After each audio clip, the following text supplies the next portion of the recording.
Hay una frase de Arthur C. Clarke que, bueno, seguro todos hemos oído 1000 veces. Cualquier tecnología lo suficientemente avanzada es indistinguible de la magia. Sí, sí, es un clásico. Exacto. Pero casi se ha vuelto un cliché. Y hoy la idea es tomárnosla en serio. Literalmente. ¿Qué pasa si esa línea que separa, no sé, un encantamiento de un algoritmo es mucho más delgada de lo que pensamos? Es que la provocación de Clarke es más profunda de lo que parece a simple vista. No habla solo de cómo se ve la tecnología, sino de su efecto en nosotros, en nuestra percepción. Justo.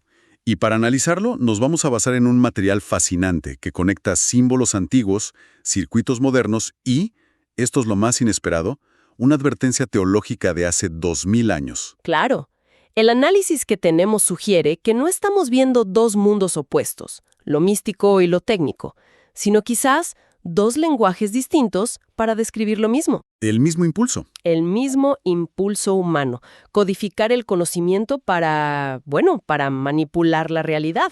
Bien, empecemos por ahí, por el lenguaje. A ver, si pienso en magia, me viene a la mente la imagen, la típica, ¿no? Un hechicero medieval con velas dibujando un círculo en el suelo lleno de símbolos. Ajá, runas, sellos. Eso. Y siendo honesto, mi primer impulso es pensar que son, pues, garabatos esotéricos, pura superstición. Y es una reacción lógica, totalmente. Pero el material nos invita a verlos con otros ojos, casi como un ingeniero.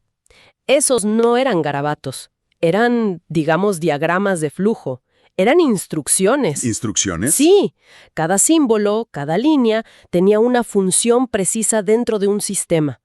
Una runa no era solo un dibujo, era una variable con un valor.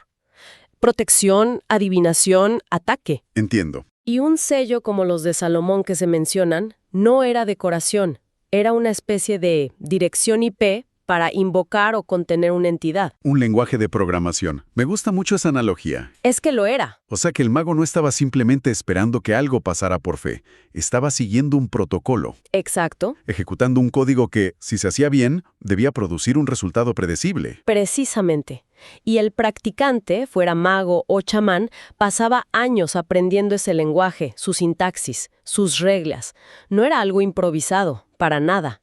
Había una creencia de que la disposición correcta de los símbolos correctos iba a canalizar un poder que iba más allá de lo físico. Ahora, mira lo que tenemos hoy. Ah, aquí es donde entra el microchip. Siempre me ha costado visualizarlo, es como una caja negra.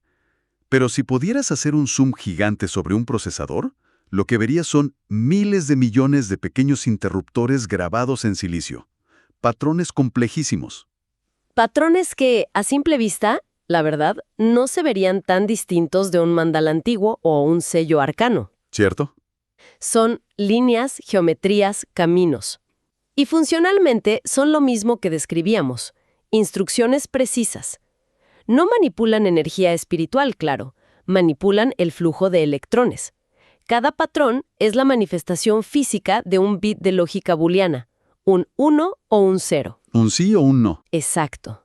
Y la combinación de miles de millones de esas decisiones por segundo es lo que nos permite tener esta conversación ahora mismo. Vale, entonces la conexión es más profunda que un simple parecido. Es funcional. Totalmente. En ambos casos, tienes a un especialista, el mago o el ingeniero de software, que usa un lenguaje simbólico, abstracto, que nadie más entiende. Incomprensible para el no iniciado, sí. Para instruir a un sistema a que haga algo complejo. Es que la comparación es muy directa. Ambos son, en esencia, escribas del poder. Uno escribe en un grimorio, el otro en un editor de código. Ambos buscan un resultado en el mundo real, manipulando fuerzas invisibles. La diferencia parece reducirse a la terminología y a la fuente de energía. Intención y ritual versus lógica y electricidad. Pero la estructura del acto Exacto. es sorprendentemente paralela. Exacto. Y esto me lleva a la idea central del análisis, que es que la ciencia, en cierto modo, no es lo opuesto a la magia. Es más bien una magia que hemos logrado sistematizar. Una magia que logramos hacer repetible y escalable. Pienso en algo como una videollamada. Intento explicarle eso. No a alguien de hace 300 años, a mi abuela hace 30. Claro. Un pequeño espejo de cristal en mi mano, donde veo y hablo con alguien al otro lado del planeta en tiempo real. Es Es el Palantir del Señor de los Anillos. Tal cual. No hay explicación visible. El mecanismo está completamente oculto. Y esa es la clave. No vemos las ondas electromagnéticas, no vemos los paquetes de datos rebotando en satélites. No vemos los billones de cálculos del procesador. Para nada. Solo vemos el resultado final. Y ese resultado es, para todos los efectos prácticos, mágico. La ciencia es solo el nombre que le damos a la magia cuyos mecanismos logramos medir Y poner en una línea de producción. y poner en una línea de producción. Y aquí es donde, para mí, se pone muy interesante. El análisis señala la invisibilidad creciente de la tecnología.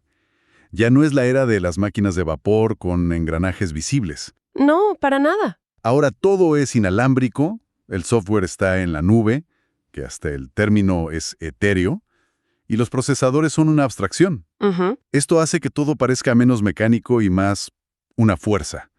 Nos enfadamos con el Wi-Fi como si fuera un duende travieso, ¿no? Totalmente. Le gritamos a una caja de plástico inanimada. Es una reacción casi animista. Y, a ver, es importante aclarar algo. El argumento no es que la ciencia sea literalmente magia sobrenatural. Claro. Es que la experiencia psicológica del usuario se aproxima cada vez más a ella. La tecnología es tan compleja que su funcionamiento es una caja negra para el 99% de la gente. Operamos con ella a través de la fe. Fe en que los ingenieros escribieron bien los hechizos y que al tocar el icono correcto, pues ocurrirá el efecto deseado. Pero espera. Aquí tengo que hacer de abogado del diablo. ¿No es la diferencia fundamental el método científico? El método científico, claro, es una objeción excelente y es crucial. Exacto. La magia se basa en dogma, la ciencia en la experimentación, la falsabilidad. Un chip funciona porque obedece las leyes de la física. Sí, por supuesto. Y esa es la gran diferencia en el desarrollo del conocimiento. Pero estamos hablando del efecto en el usuario y en la sociedad. Para la persona que usa un GPS, ese sistema que triangula su posición con relojes atómicos en el espacio que ajustan sus cálculos por la relatividad de Einstein, Es adivinación. es indistinguible de la adivinación. No necesita entender la física para que funcione. Simplemente confía en la magia de la caja. Entiendo.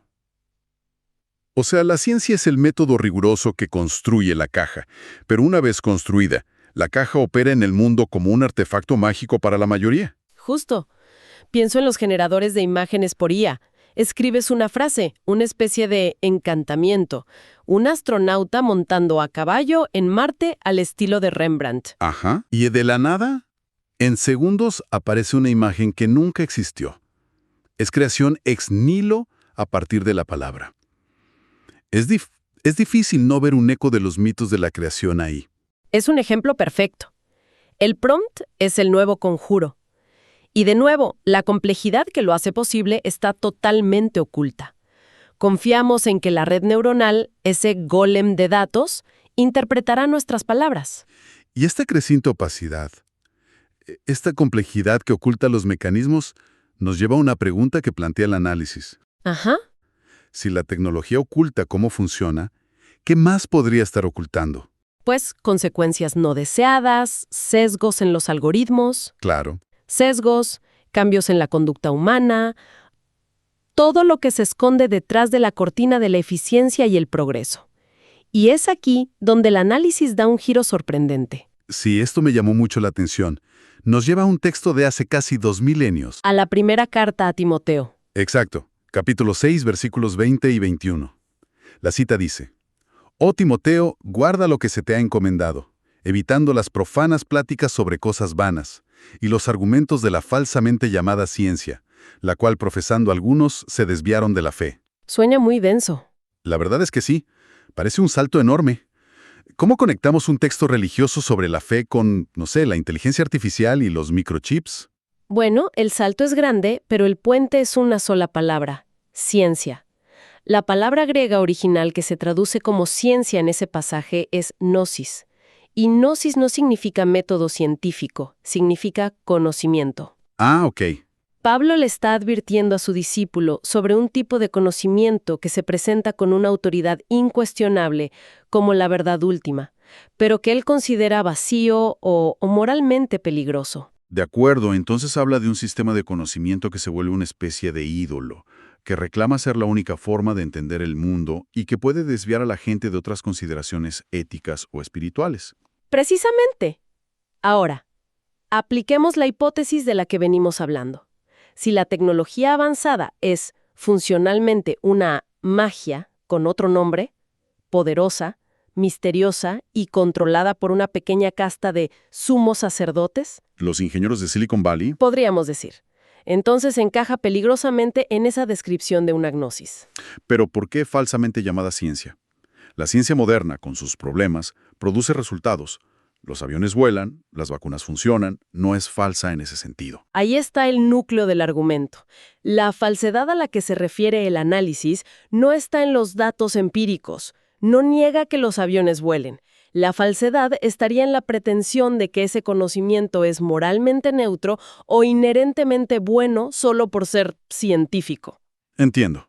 Cuando los avances más disruptivos, bioingeniería, vigilancia masiva, redes sociales adictivas, se presentan bajo el manto incuestionable del progreso científico, se vuelve casi una herejía cuestionarlos en términos morales. Es mucho más fácil como sociedad criticar algo si lo llamas magia negra que si lo llamas investigación de vanguardia en optimización de algoritmos. Infinitamente más fácil. La segunda opción suena mucho más benigna, ¿no? El manto de la razón, de la lógica y los datos, que son herramientas fantásticas, también puede usarse para blindar estos avances de un escrutinio más profundo. Las preguntas sobre las implicaciones de una IA que imita a un humano o una tecnología que elimina la privacidad son preguntas éticas filosóficas. Casi espirituales. Sí, pero si se plantean, a menudo se descartan como un freno al progreso, como un miedo irracional. El argumento que se extrae de Timothy Merline es que el peligro no es el conocimiento en sí, sino un sistema de conocimiento que, por su complejidad y autoridad, se vuelve inmune a la crítica moral. O sea que la falsedad es la omisión, la presunción de que el progreso técnico es siempre progreso humano, Exacto. y que las preguntas sobre el deberíamos son secundarias a las preguntas sobre el podemos. Precisamente. Se convierte en una fuerza que moldea nuestra realidad, pero que se resiste a ser juzgada por estándares que no sean los suyos. Eficiencia, velocidad, rentabilidad. Es una crítica, si quieres, a la idolatría del conocimiento sin sabiduría. El peligro que advertía Pablo era un sistema de gnosis que ofrecía poder, sí, pero a costa de desconectar a la gente de un marco moral más amplio. Es una perspectiva muy potente, la verdad. Hemos ido desde una runa y un circuito hasta la ética del progreso tecnológico. El recorrido es fascinante. Me quedo con esa idea del paralelismo estructural. Magia y tecnología como sistemas basados en lenguajes codificados, operados por especialistas, y con efectos que son invisibles y asombrosos para el resto. Y al impulso de usar ese conocimiento para moldear el mundo. Esa es una constante humana. Lo que ha cambiado son las herramientas, que hoy son inmensamente más poderosas. Y el marco filosófico que las justifica. Exacto. El análisis termina con una imagen que creo que lo resume todo a la perfección. Dice que la próxima vez que alguien sostenga su teléfono, vale la pena que se detenga a pensar que tiene en la mano un objeto cuyo poder lo habría catalogado como un artefacto de un dios o de un demonio en casi cualquier otra época. Es un concentrado de poder simbólico, sin duda. Entonces, después de todo esto, ¿qué significa? Significa que quizás deberíamos ser un poco más conscientes del poder que manejamos y de la narrativa de progreso inevitable que lo acompaña. Y esto nos deja con la pregunta final, la que el material nos lanza para la reflexión. A ver. ¿Es la tecnología la magia que finalmente logramos decodificar? ¿O es la magia simplemente la tecnología que aún no hemos comprendido?